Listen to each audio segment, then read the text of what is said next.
আপনাদের ঘরের মধ্যে যদি এই চারটি জিনিস থাকে, এখনই ঘর থেকে বের করে দিন। এই চারটি জিনিস ঘরের মধ্যে থাকলে আপনার পুরো পরিবার ধ্বংস হয়ে যাবেন।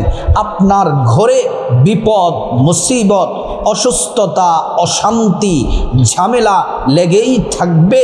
আর আপনার ঘরে নবীজি বলছেন, প্রিয় নবী সাল্লাল্লাহু আলাইহি ওয়াসাল্লাম বলছেন, আপনার ঘরে রহমতের ফিরিস্তা আসবে না, নামাজ কবুল হবে না, জিকির কবুল হবে না, কোরআন তেলাওয়াত, তাসবিহ, তাহলিল কোনো ইবাদত কবুল হবে না। আপনার ঘরে শয়তান বাসা বাঁধবে, রহমতের ফিরিস্তা আসবে না, পুরো পরিবার ধ্বংস হয়ে যাবেন, আয় রুজি নষ্ট হয়ে যাবে, বিপদ ঝগড়া জাটি লেগেই থাকবে। এজন্য প্রিয় নবী সাল্লাল্লাহু আলাইহি ওয়াসাল্লাম বলছেন, উম্মত এই চারটি জিনিস তোমাদের ঘর থেকে বের করে দাও। প্রিয় দিনী ভাই ও বোন, ও আমার সম্মানিতা মহিলা মা বোনেরা, আল্লাহ রাব্বুল আলামিন প্রত্যেকটা বিষয়ের সমাধান কোরআন শরীফের মধ্যে রেখেছেন। আল্লাহ সুবহানাহু ওয়া তাআলা কোরআনুল কারীমের মধ্যে বলেন, ওয়ানাজ্জালনা আলাইকাল কিতাবা তিবয়ানান লিকুল্লি শাই।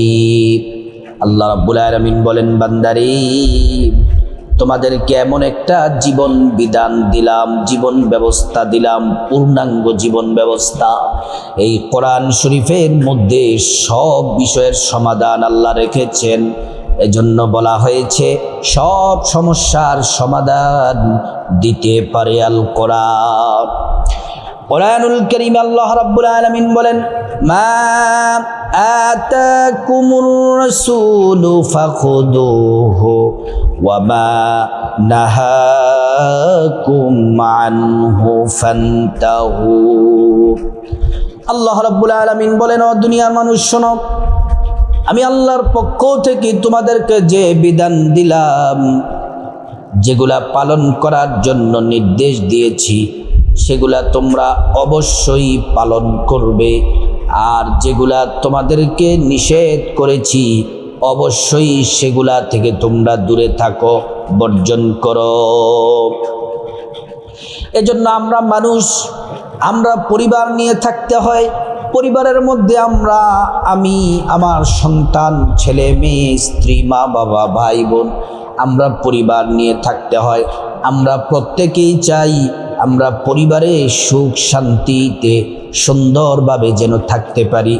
অধিকাংশ পরিবারে এই চারটি জিনিস থাকার কারণে আয় রুজিতে বরকত হয় না, অশান্তি লেগেই থাকে, অসুস্থতা লেগেই থাকে, বিপদ লেগেই থাকে। কারণ রহমতের ফিরিস্তা যদি না আসে, আপনার ঘরে কল্যাণ আসবে না, অকল্যাণ বাসা বাঁধবে। আর এই চারটা জিনিস যদি বের করে দেন, তাহলে আল্লাহ রাব্বুল আলামিনের রহমতের ফিরিস্তারা আসবে। মহিলা মা বোনেরা, তো বাসার মধ্যে নামাজ পড়তে হয়, কোরআন পড়তে হয়, জিকির আজকার করতে হয়। এমনিতেও আমার মহিলা মা বোনেরা বেশি বেশি নেক আমল করতে পছন্দ করেন। একজন নেককার নারী ও মা বোনেরা, আপনাদের দাম কত আপনারা তো সে সম্পর্কে হাদিস আপনারা জানেন না। আল্লাহ তাআলা আপনাদের মর্যাদা বহু গুণে বাড়িয়ে দিয়েছে, আপনাদের মর্যাদা বহু গুণে বাড়িয়ে দিয়েছে। মহিলাদের মর্যাদা কত! প্রিয় নবী সাল্লাল্লাহু আলাইহি ওয়াসাল্লামের জান্নাতি জবান মোবারকায় বলেন, আদ-দুনিয়া কুল্লুহা মাতা ওয়া খায়রুল মাতা'id দুনিয়া ইমরাতুস সালিহা। প্রিয় নবী সাল্লাল্লাহু আলাইহি ওয়াসাল্লাম বলেন, উম্মত শোনো শোনো, ও ইমানদার নারীরা শোনো, ইমানদার নারী, নেককার নারী, নেককার মহিলাদের এত দাম, এত সম্মান, এত মর্যাদা। গোটা দুনিয়া এবং দুনিয়ার মধ্যে যা কিছু আছে, সব থেকে দামি হলো নেককার নারী, নেককার মহিলা। আল্লাহু আকবার! একজন স্বামীর জন্য শ্রেষ্ঠ সম্পদ হলো নেককার নারী। ও প্রিয় মহিলা মা বোনেরা আমার, খুব ভালো করে মনোযোগ দিয়ে কথাগুলা শুনুন। আপনারা ঘরের মধ্যে, সুকেজের মধ্যে, আলমারির ভিতরে অথবা আপনার ওয়ার্ড্রোফের উপরে এই 4টি জিনিস রাখবেন না ঘরের মধ্যে। এখনই বের করে দিন। এগুলাকে ভেঙে টুকরো টুকরো করে আগুন দিয়ে জ্বালিয়ে পুড়িয়ে ফেলুন। 1 নাম্বার হলো, যাদের ঘরের মধ্যে দেয়ালের মধ্যে বিভিন্ন ছবি টানানো আছে, হরিণের ছবি, বাঘের ছবি, ভাল্লুকের ছবি, যত প্রাণীর ছবি আছে এগুলাকে টেনে টেনে খুলে ফেলুন, ছিঁড়ে এগুলার মধ্যে আগুন দিয়ে জ্বালিয়ে সারকার করে দিন।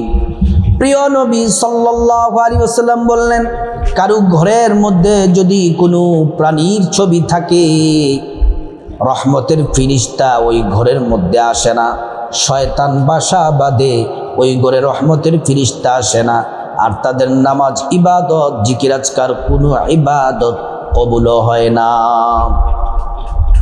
তার পাশাপাশি অনেকে দেখা যায় স্বামী স্ত্রীর ছবি টানিয়ে রাখে, সন্তানের ছবি টানিয়ে রাখে, মা বাবার ছবি টানিয়ে রাখে, স্বামী স্ত্রীর ভালোবাসার মুহূর্তের ছবিগুলা টানিয়ে রাখে, মা বাবা মারা গেছে মা বাবার ছবি টানিয়ে রাখে। না না, এগুলার মধ্যে কোনো কল্যাণ নাই। যদি আপনার স্ত্রীর ছবিটা নিয়ে রাখেন, আপনার ছবিটা নিয়ে রাখেন, মা বাবার ছবিটা নিয়ে রাখেন, সন্তানের ছবিটা নিয়ে রাখেন, তাহলে এগুলার দ্বারা কোনো কল্যাণ আসবে না। এগুলা থাকলে আপনার পরিবারের কারুর নামাজ হবে না, জিকিরও হবে না, কোরআন তেলাওয়াত আল্লাহ কবুল করবেন না, রহমতের ফিরিস্তা আমলগুলো আল্লাহর কাছে পৌঁছাবে না, আসবেই না আপনার ঘরে। এজন্য আপনার যেই পরিবারের যেই ছবিগুলো আছে এগুলা খুলে ফেলুন। এগুলাকে আপনি অ্যালবাম হিসেবে রেখে দিতে পারেন আলমারির ভিতরে, অথবা আপনি এগুলাকে জ্বালিয়ে পুড়িয়ে সারকার করে দেন, কিন্তু এগুলা ঘরের মধ্যে টানিয়ে রাখা যাবে না। 2 নাম্বার হচ্ছে, প্রিয় নবী সাল্লাল্লাহু আলাইহি ওয়াসাল্লাম বলছেন, উম্মত শোনো শোনো, 1 নাম্বারটা আরেকটু কথা বাকি আছে। এগুলা তো প্রাণীর ছবি, পাশাপাশি আপনার ঘরের মধ্যে আপনার সন্তানকে যে কাপড়ের পুতুল, মাটির পুতুল, মাটির প্রাণীর বিভিন্ন অবয়ব, বিড়াল, বাঘ, ভাল্লুক, এগুলা মাটির দ্বারা যেই মাছ, তারপর আপনার বিভিন্ন প্রাণীর যেই মূর্তিগুলা, এগুলাকেও বাহিরে ভেঙে টুকরো টুকরো করে ফেলে দিন। এগুলা থাকলে রহমতের ফিরিস্তা আসবে না। এগুলা যদি আপনার ঘরের মধ্যে রাখেন, হাসরের ময়দানে আল্লাহ পাক বলবেন, তোমার ঘরের মধ্যে এগুলা ছিল, এগুলার ভিতরে প্রাণ দাও, কেন রেখেছিল? আল্লাহ নারাজ হয়ে যাবে, আপনার পুরো পরিবার ধ্বংস হয়ে যাবে। এগুলা ঘরের মধ্যে রাখা যাবে না। কথা বুঝছেন? এখনই এগুলা ঘর থেকে সরিয়ে ফেলুন, ভেঙে ফেলুন, জ্বালিয়ে পুড়িয়ে সারকার করে দিন। প্রিয় মা বোনেরা আমার, 2 নাম্বার হলো, অনেক মুসলমানরা, ইহুদি খ্রিস্টানরা তো কুকুর লালন পালন করে, একই খাটের মধ্যে একই বিছানার মধ্যে কুকুর লালন পালন করে। এটা দেশি কুকুর হোক আর বিদেশি কুকুর হোক, আমি আমার মুসলমান ভাই বোনদেরকে সাবধান করি, কুকুর লালন পালন করলে সেটা বাহিরে, ঘরের বাহিরে, আপনার ঘরের ভিতর যেন কোনো কুকুর না থাকে, আপনার বিছানায় যেন কোনো কুকুর যেন না থাকে। দেশি বিদেশি হোক, কুকুর যদি আপনার বিছানায়, আপনার ঘরের ভিতরে থাকে, রহমতের ফিরিস্তা আসবে না। কুকুর থাকলে আল্লাহর রহমতের ফিরিস্তা আসবে না। আর এই যে কুকুর, কুকুরের লালা, কুকুরের থুতু এতটাই নাপাক, এতটাই নাপাক, সেটা যদি কোনো পাত্রের মধ্যে যদি মুখ দেয়, সেই পাত্রটাকে 7 বার ধৌত করতে হবে, না হয় সেই পাত্র পবিত্র হবে না। দেখা যায় কুকুর আপনার শরীরের মধ্যে চাটলো, আপনার প্লেট, বিছানার মধ্যে চাটলো, এটা তো নাপাক হয়ে গেছে। কুকুরের লালা নাপাক, 7 বার ধৌত করতে হয়। যদি আপনি কুকুর লালন পালন করতে হয়, তাহলে আপনার ঘরের বাহিরে উঠানে কুকুর দিবেন, কুকুর লালন পালন করবেন, কুকুরকে সেখানে খাবার দিবেন। ঘরের ভিতরে কুকুর রাখার কোনো সুযোগ নাই।